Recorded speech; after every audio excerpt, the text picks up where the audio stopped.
Hi friends, जय जगन्नाथ। मु Sai, welcome my mini blog. अच्छा छाणी साइला पर जो तेल थला से मुझे चीनी पके देथिली। एबे हमें सोरिष गलानी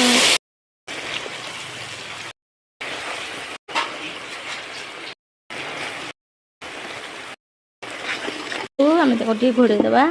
चल मते देखिबा से पे कसी गलानी तेल भल से कसी गलानी। सिझे के रखिथबा आलू को पके देबा। ताको भल से मिसेबा। एबे हमर मसला और आलू भल भाबरे कसी गलानी। चलंतु हमें पानी दे देबा।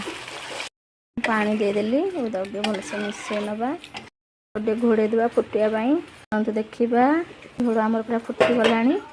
पानी के रखिथिली सब पके देबा। बिहान गुरा एमती छोट छोट कर बरा भाजी रखी ताको पके देली भल से मिसे नबा। तो देखिबा दी पर रोषे बास चली। आज कंचा लंका पके दूची टे कंचा सरिष तेल ऊपर पके देबा।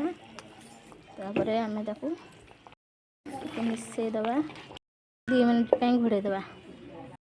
एबे हमर 2 मिनट हो गलानी। एबे हम गैस बंद कर देबा। मैंने देखा देखते आम माछ झोल के सुंदर कलर आसी। धनिया पत्र आपण पाखे थे पकईबे बाढ़ी देली आ सी खाइब आ सहित मुझे खाइबी। तो सांग मैंने एमती थे माछ तरकारी बनातु।